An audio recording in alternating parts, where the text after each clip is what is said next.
don't tell anybody, but I'm about to drop some secrets about why the fourth quarter in the Portland metro area is absolutely one of the best times to buy. You're going to want to stick around to hear about all the insider secrets I have to share. Let's get after it.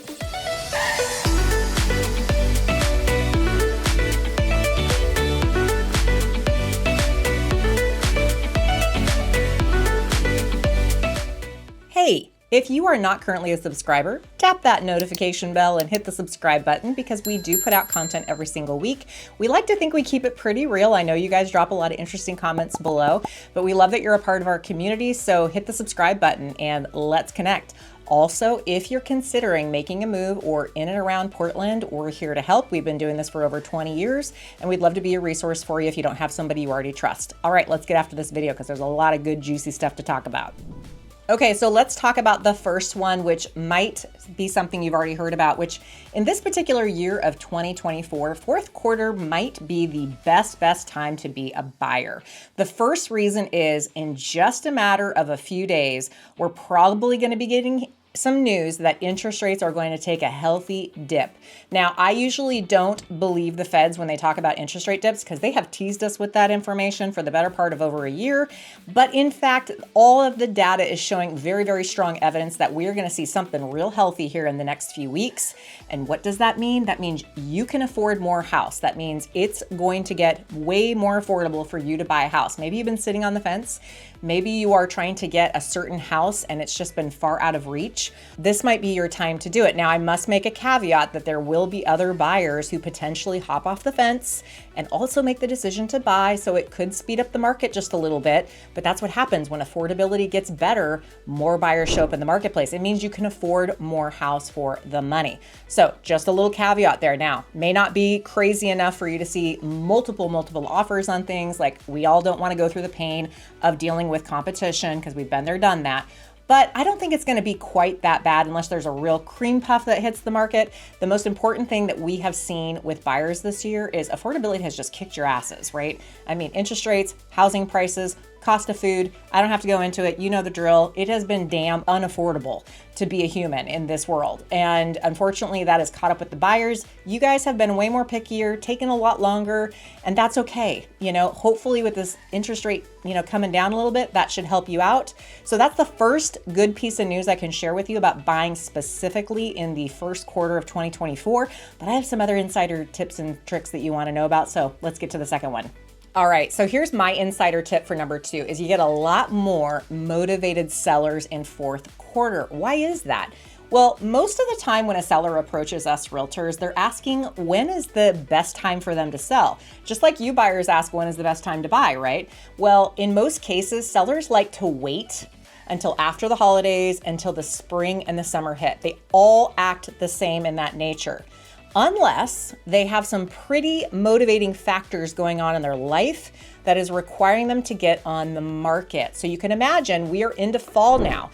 Kids are in school. A lot of people have made their life changes for the year, except for those people who make a decision to put their houses on the market in the fall and beginning of winter, which is usually September through December, including January. Now, a lot of people don't want the hassles of being on the market during the holidays, showing their house, not being able to put up Christmas decorations, Thanksgiving, etc.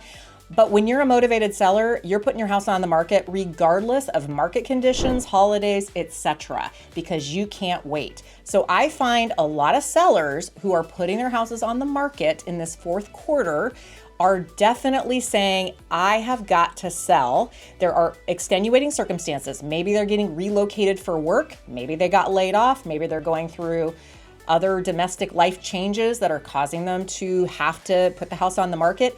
They usually know that it's less than an ideal time, but unfortunately, they have to sell. So usually when you see new inventory hit the market at the end of this year, it's because that seller is saying, I have to sell. I'm putting everything else on hold until I can get this house sold.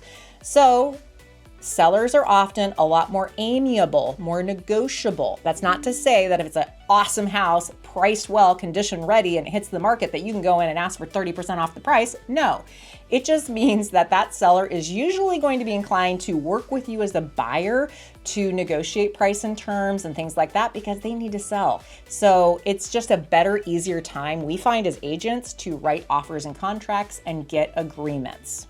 And number 3 is kind of along the same lines, which is all those sellers who did not sell this summer or even springtime, who are still lagging on the market. Guess what happens to them? That's right. They get a lot more motivated. They start saying, what is it going to take to get off the market? I am hearing more and more from agents that are saying, ooh, my seller didn't sell this summer and they have to move. And now they're very motivated. They're talking about maybe making a price reduction. They're talking about what kind of offers can they make with buyers to get them off the fence to write offers on their contracts. So you have to look at it like this market is wide open for you to go in, especially with houses that have been sitting on the market for a very long time. Maybe they've even had multiple price reductions. Chances are they just started way too high in the market, got too aggressive, and now they're finally getting closer and closer to the sales price that maybe they should have started at. But unfortunately, a little thing called shop worn happens. And what do you buyers always ask us realtors? How long has the house been sitting on the market? Yeah, because that's how you process why doesn't anybody else want it? What's wrong with it? Why has it been on the market so long? And in most cases, you guys, it's price. Quite frankly, it's they started too high. Maybe their condition isn't great, or maybe their condition's okay, but all the things in the market were just too much better than they were at the time they hit the market. So now they're starting to feel like I am ready to work with buyers. Now, if you're a buyer who has to sell a house, a contingency, which in most cases is very difficult to get sellers to look at your offers, those sellers are a lot more willing to consider working with you. So if you're a contingent buyer and you have to get rid of something, sell something, whether in a different state or a different location or a smaller house or whatever it is, those sellers are probably going to be really open to talking with you about waiting to get your buyer. So it's just an easier market to navigate when you are a buyer in this type of market. I'm not saying it goes for all houses. I have to warn you, there are still houses that are going to hit the market and sell really fast and have no interest in talking to a contingent buyer or no interest in negotiating price because they don't need to. Those are going to be case by case. However, in a lot of cases, we find if you're a buyer and you're looking to time things, this is really one of the best markets towards the end of the year to do it. All right, and lastly is new construction. Now, last year, we put some deals together for new construction. New construction is usually corporate ran. They're a business. They're looking at their bottom line. They are not emotional at all about their properties. But we find towards the end of the year, new construction starts wanting to clear inventory. Or if they haven't built the house yet, they're wanting to get it into contract and ready to put on their 2025 books that it is sold. So if you are considering new construction or you're open to looking at new construction, it can be the time of the year to buy. Now, typically, new construction doesn't budge too much in price, typically. But what we saw last year at the end of the year was, boy, new construction was not only giving on price, they were giving great terms, they were giving great financing, and they were even throwing in extra packages because they wanted to incentivize the buyers to write contracts on their properties. So we wrote 2 offers and got 2 offers accepted at the end of last year. And no joke, we got anywhere from $25,000 to $30,000 off the price on each one of them, which, by the way, is a lot for new construction. And not only that, but they were offering all kinds of other incentives like appliance packages and whatnot. So our buyers were like, oh my gosh, we feel like we got a deal, because new construction typically holds really firm on price. They might be open to giving other types of special offers. But usually at the end of the year, it's kind of like they're clearing out. They want everything off the books. They want to start the year knowing where they're at. And so if they have inventory that's already been built and just sitting, they oftentimes will kind of do blowout sales, or they won't even really lower the price on them in the open market, but you can go in and negotiate. We've done that. We've seen that. Not to mention this year, because new construction wants to be more competitive than the resale counterparts, their financing that they're offering is almost unbeatable by the lenders out there, because they're buying bulk discount points and they're able to incentivize the lender partners that they work with to give extreme discounts on the interest rates. And we're seeing some amazing opportunities for buyers to pick up great inventory at great prices and great terms and even greater financing. So if that interests you, then again, it's another way to look at the market and say, hey, I want to jump in and take advantage of what new construction can offer. And it's almost like everything kind of goes on sale a little bit more as we head into the end of the year. So definitely worth checking out new construction as well. Now, the last thing I want to comment on is we are in an election year.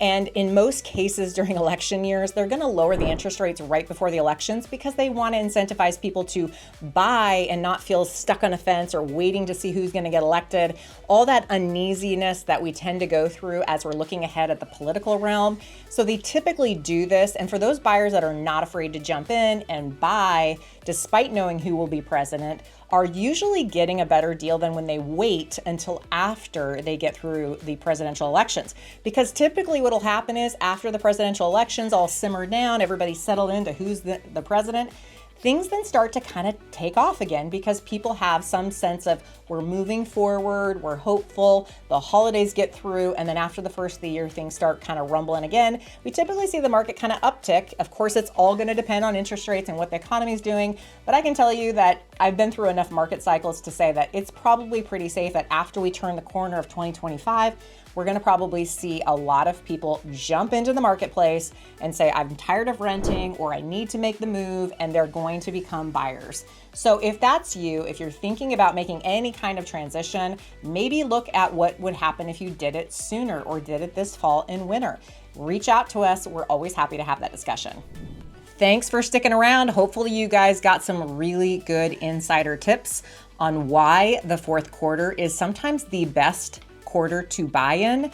It's not timing for everybody, but if you are looking for timing, I know a lot of you people out there like to time the market, then fourth quarter is batter up. It's time to get buying and hit some of those deals. And in this case this year, those interest rates. So if you guys have any questions about making a move to Portland, buying a house, anything we covered, you can comment below. We'd love to hear from you. You can reach out to us, call, email, or text. We would gladly welcome the connection. All right, we'll see you on the next video.